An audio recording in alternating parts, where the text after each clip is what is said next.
B'siyata d'shmaya, we're going to learn Shabbos Daf Nun Daled. We're going to start from the very top of the Amud. We saw in the Mishnah on Daf Nun Beis Amud Beis that the rechelois, which are the female sheep, also known as ewes, are allowed to go out on Shabbos to Rosh Hashanah, either shchuzois, and we learnt on Daf Nun Gimel Amud Beis at the bottom what shchuzois means, kvulois u kvunois. They're also allowed to go out kovul and also kvunois, and we're going to see now in the Gemara what that means. Says the Gemara, Harachelim yoitzois kvulois. Says the Gemara, my kvulois. What does kvulois mean? Says the Gemara, shemechablin al yoshelohen lemata. That one ties their tails downwards, kadei shelo yalu alein azachorim. When their tails are covering the whole back part of their bodies, then that way the zachorim, the male sheep, will not climb on top of them. My mashma dahai kovul lishna delay ovid peri, asks the Gemara. It's true that kovul, the translation of the word kovul, is tied. Who told you that it means that they tie the tails down so that the zachorim should not climb on top of them? Maybe it means that they would tie the tails up in order that the zachorim should climb on top of them. If the zachorim climb on top of them, there's a good chance that they're going to bear children. If they do not climb on top of them, then they will not bear children. So the Gemara is asking, why are you assuming that the tails are tied in a way that these female sheep should not bear children? Maybe it's that they should. My mashma dahai kovul lishna deloy ovid peri. What tells you that the tying in our Mishnah is referring to a type of tying that will cause them not to bear fruits, not to have children? Hu d'chsiv, it's because it says in the Pasuk, or based on the Pasuk, me ha'orim ha'ele asher nosato li ochi vayikro lohem eretz kovul ad hayoim hazeh. This is referring to the cities that Shlomo Melech gave to Hiram, and Hiram complained, and he said that the lands that you gave me, the cities that you gave me, they are called Eretz Kovul. They are tied. Says the Gemara, what does that mean? My Eretz Kovul, what was tied about those lands? Omer of Huna, Shahoyu ba bnei Odom shekvulin bekesef ubezov. There are people that were surrounded, that were tied with lots of gold and silver. So you see that kvulim is tied. We don't yet know why this level of tying is something that makes them inactive, makes them not bear fruit. So the Gemara continues, Omar le Rava, Ihochi hainu dechsiv lo yashru be'enov. The pasuk before that says that Hiram was not happy with these towns that Shlomo Melech gave him.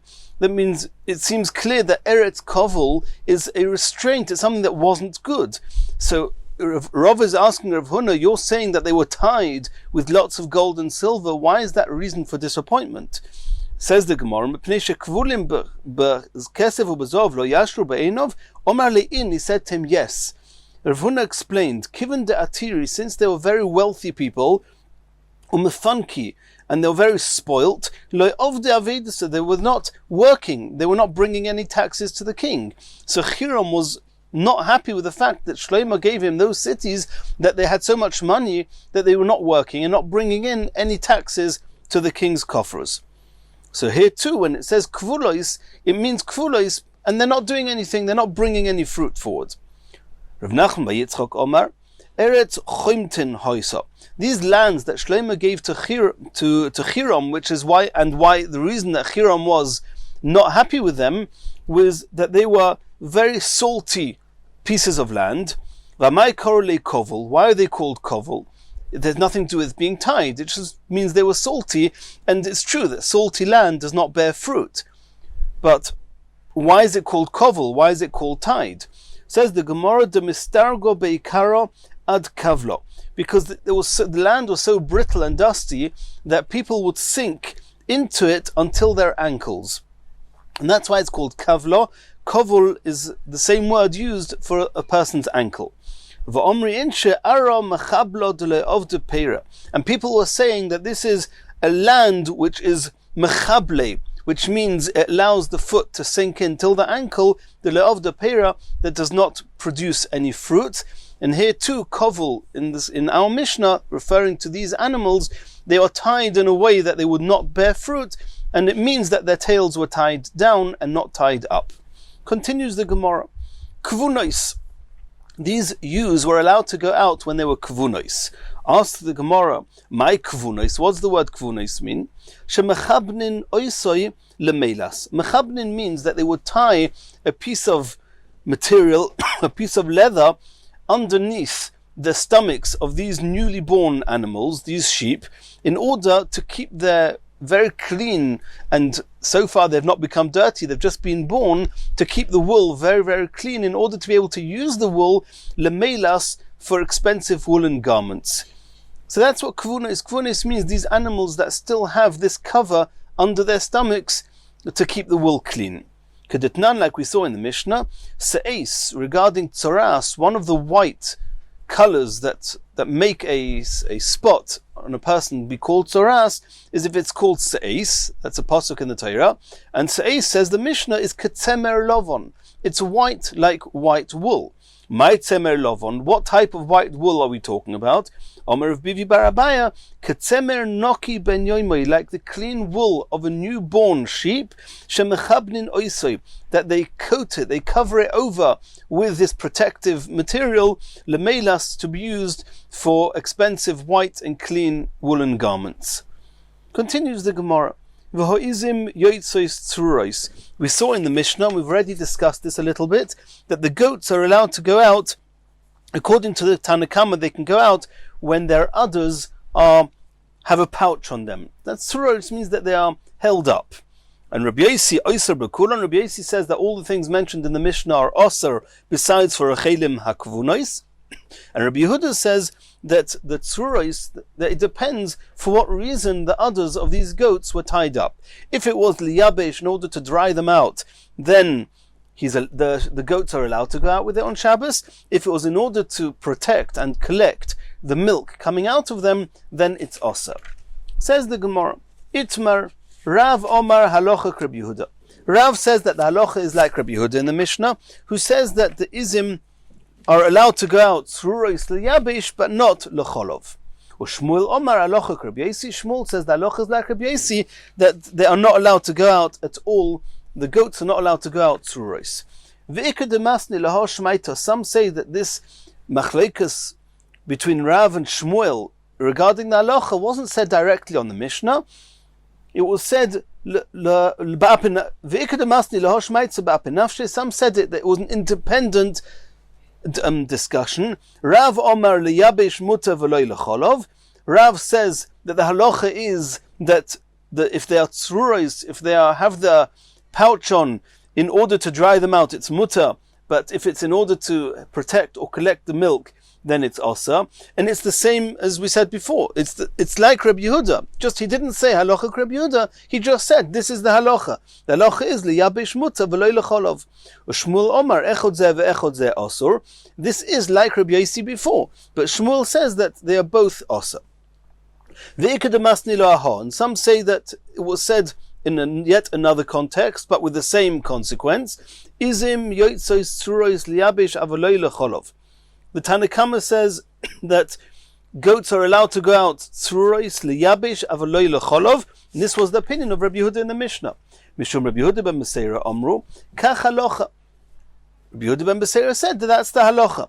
It's true that technically speaking and strictly speaking, if it's liyabesh it should be muta, and if it's lecholov it should be asa.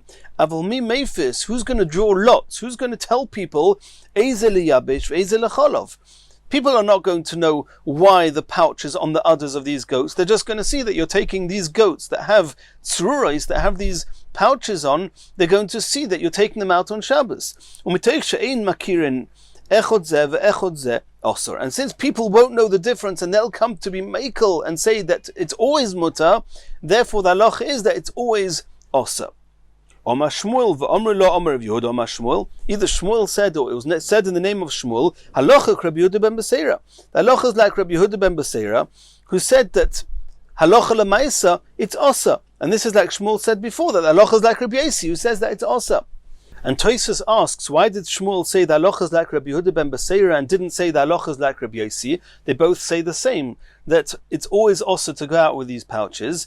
And Tosfos explains that Rabbi Yossi said it's always also to go out with these pouches, no explanations necessary. However, Rabbi Yehuda ben Beseira explained that the reason that you're not allowed to go out, even liyabesh, is because people may not know that it's liyabesh, they might think that it's lecholov.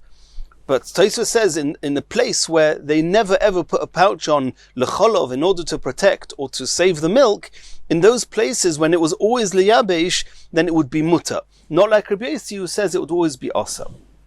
Continues the Gemara, Ki asa Ravin, Omer Rabbi Yochanan, when Ravin came from Eretz Yisrael to Bavel, he said in the name of Rabbi Yochanan a third opinion, not like Rav, not like Shmuel, rather halacha k'Tanakama. The halacha is like the Tanakama in our Mishnah that holds that even if it's lecholov, the Izim are always allowed to go out with the pouches on their udders. Continues the next Mishnah.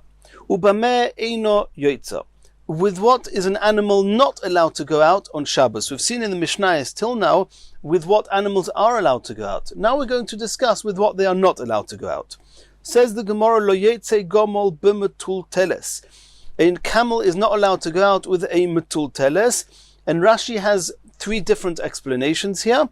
The first one being a type of strap under its tail, the second one being a saddle cloth, a mardas, and later on Rashi's got a third explanation, is talking about a type of little pillow or cushion they would put under the tail in order that the strap of the camel should, when the camel is going downhill and the saddle on top of it is pulling away from the tail, that the strap should not destroy and hurt its tail, they would put a cushion there, and a camel is not allowed to go out with this metul teles. And Rashi explains that the reason is because it might fall down, whatever this metul teles is, it may fall down, and the owner is going to pick it up and is going to carry it in Reshus Harabim on Shabbos, and that's osa. And in order to avoid that, we do not allow the animal, the gomel, to go out with this metul teles. And it seems in Rashi that all the other cases that we're about to mention in the Mishnah are all for the same reason. The reason the animal's not allowed to go out with them is because we are afraid that it's going to fall down, and the owners will pick it up and go with it Reshus Harabim. Continues the Mishnah. Loi okud, a camel is not allowed to go out okud, we'll see in the Gemara what that means. V'loi rogul, nor is it allowed to go out rogul, we'll see in the Gemara what that means. V'chein shar kol habehemois, and so too all other animals are not allowed to go out okud or rogul. Continues the Mishnah, Lo yiksher gemalim zeh b'zeh, you're not allowed to tie one camel to the next, the first one to the second one to the third one, etc. V'yimsheich, and to pull the first camel, thereby pulling all the camels. Aval machnis chavolim l'toich yodei v'yimsheich, he's allowed to take all the leashes of all the camels and hold them in his hand and lead them that way. Ubilvad shelo yikroich, but he's not allowed to turn the leashes around, he's not allowed to turn them round his hand. And we'll see in the Gemara what the issue should be. Why should you not be able to curl up these leashes round his hand? Says the Gemara, Tona lo yotzo hagomol b'metul teles akshura lo biznovoi. We learnt in a brisa that this metul teles is not allowed to go out if it's tied just to its tail. Aval yetzahu b'metul teles akshura biznovoi ubechoit rosoi. But if this metul teles, whatever it is connected not only to its tail but also to its hump, we all know that camels typically have a hump on their backs. If it's tied to the hump as well, then this metul teles will not be able to fall down, and therefore it's mutter to go out with it on Shabbos. Omar Rabbi bar Rav Huna, Yotza hagomol b'metul teles hakshura lo b'shilyosa, that a camel is allowed to go out if this metul teles is attached to its shilyo, to a placenta, because since it would hurt it if it would pull loose from it, therefore we assume that the camel will not pull loose from it, and therefore it will not fall down, and there's no risk of the owners carrying it on Shabbos. Continues the Gemara. Loi okud v'loi rogul. We saw that a camel or any other animal is not allowed to go out if its foot is tied either okud or if it's tied rogul. And There's a discussion in the Rishonim why this is Asa, and many assume that what Rashi said in the Mishnah, that the reason that it's also to go out with the mutulteles is because it might fall, applies to these cases as well, that the strap which is tying the camel may fall down and the owner will come to carry it. Others say that since it's a discomfort for the animal, it's called a masu, it's called a burden, and therefore he's not allowed to carry it, but Rashi does not mention that here.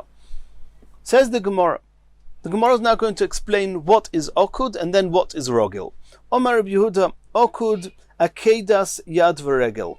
When you tie together a hand and a foot, the hands being typically the forefeet and the feet being the back feet. You're not allowed to tie together the right hand with the right foot, the left hand with the left foot.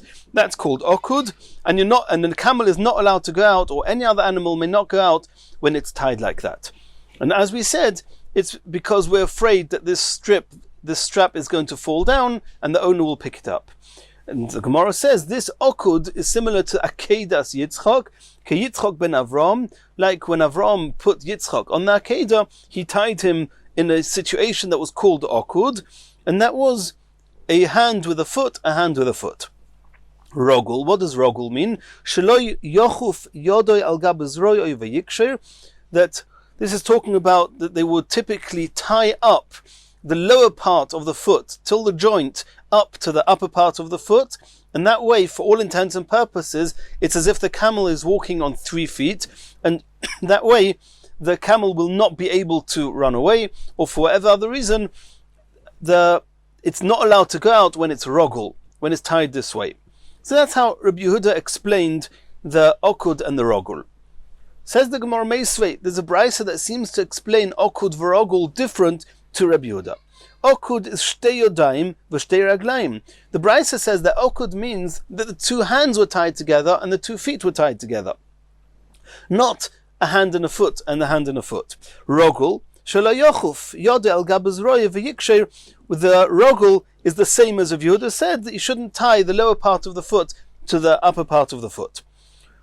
Says the Gemara, Hu de Omar ki haitana. It's true that this brisa seems to contradict Rabbi Yehuda, but Rabbi Yehuda is following a different brisa, the Tanya, okud akidas yad v'regel, that okud is okud yad v'regel, a hand and a foot, like Rabbi Yehuda said.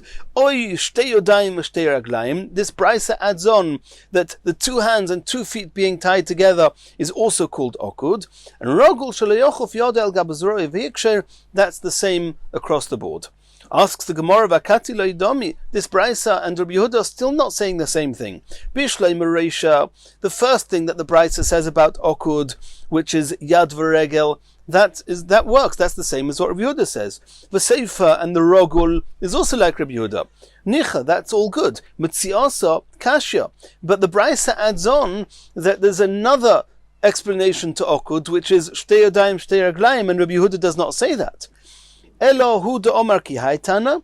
Rabbi Yehuda is following a third brisa.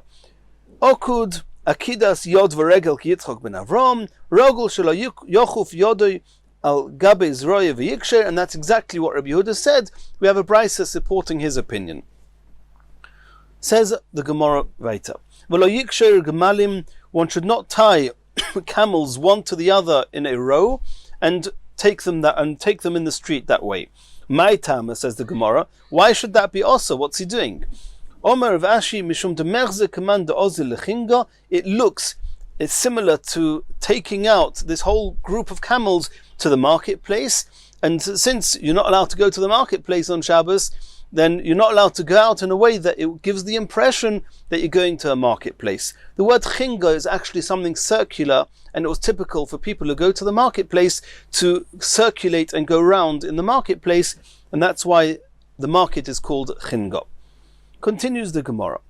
Aval machnis v'chulu, it's supposed to say, and this is going back on the Mishnah, machnis chavolim l'teichiyode v'yimshech. He's allowed to hold the leashes of all the camels independently. It means he can hold them all together, but they should not be tied one to each other. But he should not put the leashes around his hand. He should not wrap the leashes around his hand, and let's see in the Gemara why. Omer Rav Ashi, Lo yishonu elo l'inyan kilayim. The reason that you're not allowed to wrap the leashes around your hand is nothing to do with Hilchas Shabbos, it's to do with the halachas of kilayim. We know there's many different types of kilayim. Kilayim is when two things are incompatible.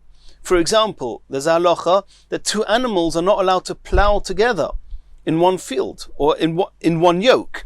There's another halacha that wool and linen are not allowed to be sewn together. It's also called kilayim. There are certain vegetation that not allowed to be plowed, not allowed to be sown, not allowed to be planted together. That's also called kilayim. What kilayim can we be talking about here? Asks the Gemara, kilayim demai. What kilayim are we talking about here? He's taking a whole bunch of camels, he's holding all the leashes together. Why should wrapping the leashes around his hand have anything to do with kilayim? Says the Gemara, may be in the same way as a shoyer and a chamoyer, two animals are not allowed to plow a field together. It could be that the very fact that if he wraps the leashes around his hand, it's as if he is tied to the camel. And then it's as if the camel and the person are tied together whilst they're walking. Maybe that's a form of kilayim. Says the Gemara Votnan, we learned in the Mishnah, Odom mutarim kulam. A person is allowed to do anything. There is no kilayim with a person and an animal. There's only ever kilayim with two animals together. A person is allowed to plow together in the same plow as an animal. He's allowed to pull. For if he's pulling something together with an animal, that's completely mutter. So why over here should there be asa to wrap the leashes around if there's no issue of kilayim? Even if he's tied to the camels, there's no issa. Elo kilayim de chavolim. We're talking about that some of these leashes are made of wool, others are made of linen. So if you hold them all independently, there's no issa to hold wool and linen in your hand together. But as soon as you wrap them around your hand, it's as if you've tied together the wool and the linen, the two straps, and that's an issa of kilayim. And it's important that we distinguish here, kilayim, for kilayim to be asa, there's two conditions. Number one, the wool and the linen have to actually be tied together, have to be sewn together on some level.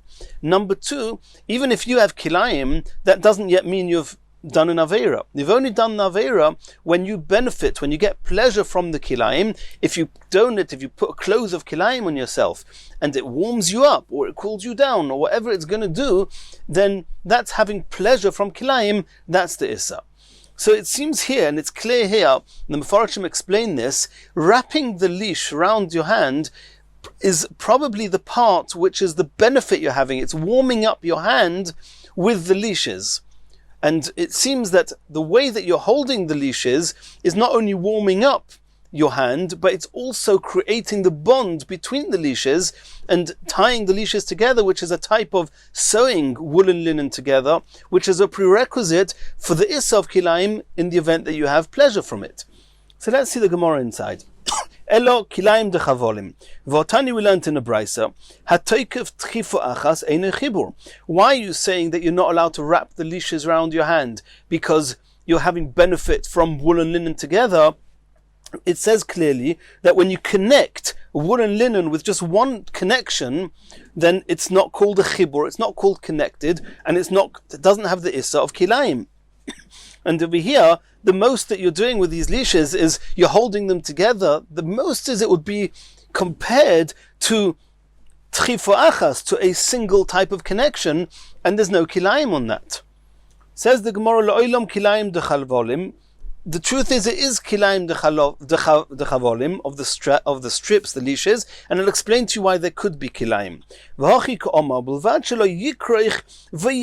talking about that you're wrapping the leashes around your hand after you've tied them together with a proper knot. Once you've tied them together with a proper knot, and then you wrap them around your hand, the tying them together makes it kilayim. Wrapping it around your hand gives you pleasure from the kilayim, and that's also. And that's why the Mishnah says that you're allowed to lead the camels with the leashes, but in the event that some of the leashes are wool and some are linen, and in the event that they are tied together with a knot, then you're not allowed to wrap them around your hand because you'll be having pleasure from kilayim. Continues the Gemara. Omar Shmuel ubilvad shelo yetze chevel mitachas yodoi tefach. You're allowed to lead the camels with the leash on condition that there's no tefach, which is approximately 10 centimeters beyond your hand where the leash is sticking out. Asked the Gemara of Atana de Beis Shmuel Tfochaim, did the Brisa said in the Beis Medrash of Shmuel not say that you're allowed to take the leash unless there's 2 tefachim hanging, not just 1 tefach? Omar Abaye explained as follows: Hashta de Omar Shmuel tefach, v'Atana de Beis Shmuel Tfochaim. Now that we see that there's one quote in the name of Shmuel and a different quote in the name of his Beis HaMedrash, I'll explain to you why they're not a contradiction. Shmuel halacha lemaisa osolo shminon, even though technically speaking, one is allowed to go out if the leash is hanging down up to 2 tfachim. Halacha lemaisa, Shmuel was machmir in order not to come to go out with the leash being 2 tfachim beyond his hand. Shmuel said, make sure that there shouldn't even be 1 tefach just to stay safe. That's halacha lemaisa de osa la'ashmi'inon. And the reason it's osa, even though it's all part of the leash belonging to the animal, and it's be'etzem the animal is carrying it, and it's mutter, as we've discussed, is because since it's protruding beyond his hand, it doesn't look like this is part of the leash. It just looks as if he's carrying a string. So the discussion is, how much has to be sticking out of his hand that it should look like he's carrying a rope, and it doesn't look like it's part of the leash that's coming out of the collar of the animal. And that's what we said. Strictly speaking, it would be up to 2 tefachim, but to stay safe, Shmuel says, be machmir, even a tefach. Says the Gemara, v'hotanya ubilvad sheyagbia min hakarka tefach. Did we not say that you're allowed to carry a leash providing that it's at least a tefach off the ground, and that's much more than a tefach or 2 tefachim beyond his hand? Says the Gemara, Kitanya hi, that Bryce is talking about bechavlo de beina beina. It's talking about if the leash is coming out from the camel's neck, from the collar, and it's hanging down in a loop, and before that means there's enough rope that the owner is holding the strip, he's holding the leash, and the leash between the hands of the owner and the camel is so long that it's drooped right down. So the Brisa says that providing that it's at least a tefach off the ground, then everybody can see that this is a leash that you're pulling, and you're pulling the camel with it. If it's right on the ground, it's not clear that you're carrying this leash as being the leash of the animal. It looks like you're just carrying the leash independently, and it doesn't look like you're doing it for the sake of the animal, and therefore it's osa on Shabbos. Continues the next Mishnah. Ein chamoyer yoytze b'maradas, a donkey is not allowed to go out with a saddle cloth, bisman she'eino kshur aloi, when it's not tied to it, and we've already discussed this on Daf Nun Gimel Amud Aleph. V'loi bezug, and it's not allowed to go out with a bell attached to its neck, afal pi shehu pokuk, even though the bell is blocked up and it's not going to make a noise, nonetheless one is not allowed to go out with it on Shabbos. V'loi b'sulam shebetzavori, and not with any type of yoke or frame around its neck, and we'll see in the Gemara what this is. V'loi b'retzua sheberagloi, and one's not allowed to go out with a strap or string attached to its legs. Ve'eina tarnagoylim yotzim b'chutin, chickens, hens, tarnagoylim are not allowed to go out with strings, nor with straps on their feet, and we're going to see all this in the Gemara. The rams, the male sheep, are not allowed to go out with a type of carriage or wagon underneath their tails. And the female sheep, the ewes, are not allowed to go out, not yotzes, are not allowed to go out. Chanunois, we'll see in the Gemara what that means. Ve'in ha'egel yotze begimoin, a calf is not allowed to go out. Begimoin, we'll see in the Gemara. Ve'loi paro, nor is a cow allowed to go out. Bo'er hakupor, with a skin of a hedgehog attached to its udders. Ve'loi beretzua shebein karneo, nor with a strap between its horns. And the Gemara and the Mishnah is now narrating that Parosei Rebbe Elazar ben Azariah hoisa yotza beretzua, the cow of Rebbe Elazar ben Azariah did go out with this strap shebein karneo between its horns, sheloi beretzoin chachomim, and it was against the desires of the chachomim. The chachomim were not okay with it. Says the Gemara, my tama, why is a donkey not allowed to go out with a mardas, with a saddle cloth that's not attached to it? Says the Gemara, Keda Omrinon, like we saw before on Daf Nun Gimel Amud Aleph, and it was discussed at length there, that was it not tied on Shabbos, was it not tied on Erev Shabbos, and it was all discussed on Daf Nun Gimel. We can refer back there. Continues the Gemara, V'loi bezug afal pishu pokuk, one's not allowed to go out with a bell around the donkey's neck, even though it's blocked up and it's not going to make any sound. Says the Gemara, Mishum de merze command ozil lechinga, it looks like you're going to the marketplace. And as we saw in Amud Aleph, since one's not allowed to go to a marketplace on Shabbos, then going out with a donkey in a fashion that will make people believe that you're going to the marketplace is osa. Continues the Gemara, one is not allowed to go out with a type of yoke or type of frame around its neck. This is talking about a brace that was put on the cheeks of the animal, and he's not allowed to go out with it. What's this frame made for? What's this brace for? If he's got a wound on his face, on his cheek, in order that the animal should not scratch it and aggravate the wound, they would put this brace over it, and one is not allowed to go out with this brace on Shabbos. Continues the Gemara, and nor is this animal allowed to go out, this donkey may not go out with a strap on its legs. Says the Gemara, and the reason they have these straps is in order to prevent the animal from injuring itself while it's walking. Continues the Gemara, the chickens are not allowed to go out with strings. Says the Gemara, they would put these strings on the chicken in order that the owners can discern and see, this is my chicken, and it should not get confused with anyone else's chicken. Says the Gemara, the chickens were not allowed to go out with a strap around their legs. Says the Gemara,